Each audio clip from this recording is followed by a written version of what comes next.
Hello good morning student. आइए class 7 का chapter number 2 का पार्ट नंबर हम कौन सा पढ़ेंगे? 4th पार्ट पढ़ेंगे। 3rd पार्ट तक अभी तक हमने कहानी पढ़ ली है। देखते हैं आगे की कहानी में हमें क्या दिया गया है। राजन, मेरे ज़माने में ऐसा अन्न हर जगह उगा करता था। मेरी जवानी ऐसे अनाज पर ही पली है।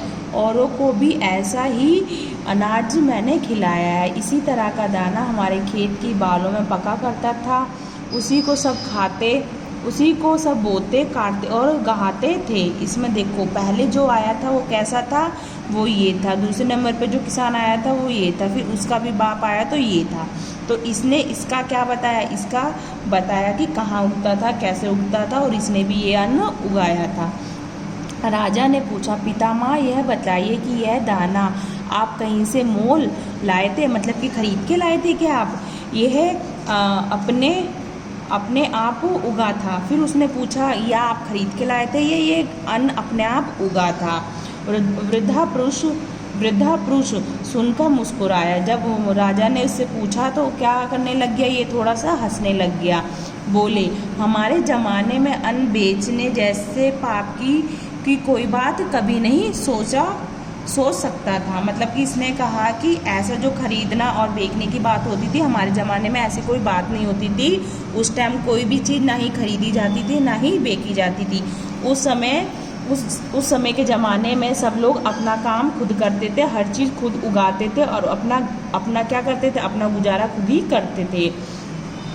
तो इसमें कहा गया है, कभी नहीं सोच सकता था। इसमें बोला था, इसमें जो अनाज बेचने खरीदने की बात हुई है वो किससे संबंधित है? वो पाप से। वहाँ के लोग उस ज़माने के लोग क्या समझते थे? उस चीज़ को लेने देने, पैसे से लेने देने की चीज़ को क्या समझते थे? पाप समझते थे। तो इसमें कहा गया, ऐसी कोई सोचा भी नहीं, सोच भी नहीं सकता था। और सिक्के को हम जानते भी ना थे। उस टाइम में जो सिक्के थे उसके बारे में कोई जानता भी नहीं था। हर एक के पास काफ़ी रहता था। क्या रहता? अनाज रहता था, जिससे कि वो अपने बच्चों का, लोगों का पेट का क्या कर सके? गुजारा कर सके, खाने पीने की चीज़ों को पूरा कर सकते। वो उगाते थे खुद ही खेतों में और उसी से क्या करते थे? खाते थे और अपना गुजारा करते थे। राजा ने कहा, तो आपके वह खेत कहाँ थे और ऐसा अनाज आप कहाँ जाकर उगाते थे?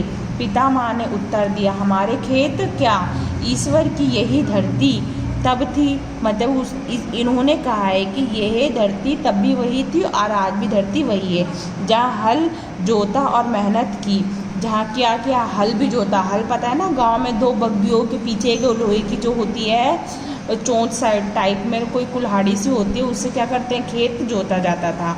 तो इसमें बोला है, जहाँ हल जोता और मेहनत की वहीं हमारा खेत हुआ। जहाँ हम हल चलाते थे और जहाँ हम मेहनत करते थे वो क्या हो जाते थे? वो हमारे खेत हो जाते थे। ज़मीन छूटी बिछी थी, मालिक मिलियकित की बात न थी। ज़मीन ऐसी कोई चीज़ नहीं थी कि तेरी होती। हमारे ज़माने में एक हाथ की मेहनत ही ऐसी चीज़ थी जिसमें लोग अपना हक मानते थे, नहीं तो कोई भी नहीं। वहाँ उस टाइम के ज़माने में लोग ज़्यादा चालाक चतुर नहीं थे। सब लोग अपनी मेहनत पे भरोसा करते थे और अपनी मेहनत की कमाई खाते थे। मतलब कि अपने मेहनत के उगे अनाज को ही खाते थे और अपने परिवार का पालन पोषण करते थे। बच्चों, यहाँ तक आपको कहानी समझ में आई है नहीं आई? वेरी गुड, आई ना। तो इसमें आपने कहानी में अभी तक क्या सीखा? जो पहला आदमी आया था तो उसको कम दिखाई देता था और उसका शरीर कैसा था? मतलब ढीला ढूला सा था। फिर उसके बाद उसका भी पिता आया था तो उसको क्या होता था? उसको कम सुनाई देता था और कम ही दिखाई देता था। जब उसका भी पिता आया तो उसको क्या बोला गया? किस नाम से पुकारा गया? राजा ने उसको पितामह के नाम से पुकारा था। तब उसने इस अन्न के बारे में बताया कि हमारे ज़माने में ऐसा अन्न उगा करता था। और लोग क्या करते थे? लोग मेहनत से बड़ी ही श्रद्धा के साथ अपना कार्य खुद करते थे और पैसे से लेने देने की चीज़ को क्या मानते थे? वो पाप मानते थे।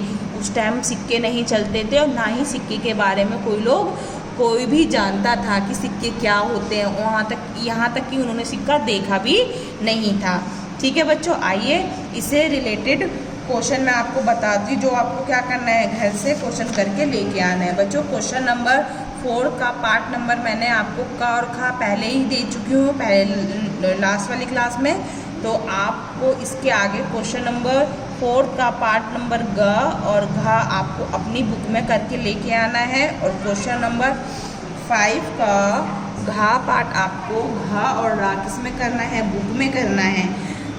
जब बच्चों आपकी लाइव क्लास होगी तो इससे रिलेटेड क्वेश्चन मैं पूछूंगी और आपको अच्छे से आंसर याद करने हैं, जो कार्य मैंने आपको अभी तक दिया है। और क्वेश्चन नंबर 6 जो आपका क्या है, वचन बदल कर लिखिए।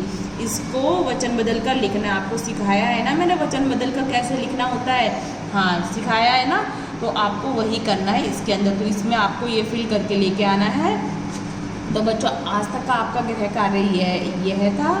और जब हमारी नेक्स्ट क्लास होगी तो उसकी आगे की कहानी हम नेक्स्ट क्लास में पढ़ेंगे, और लाइव क्लास जब होगी हमारी, तब जो मैंने आपको अभी तक क्वेश्चन करवाए हैं वो प्रश्न मैं आपसे पूछूंगी। ठीक है बच्चों, तो जो कहानी मैंने अभी तक आपको पढ़ाई है वो आपको क्या करनी है, अच्छे से दोबारा से एक बार घर पे और पढ़ना है। ठीक है बच्चों, तो आज का गृह कार्य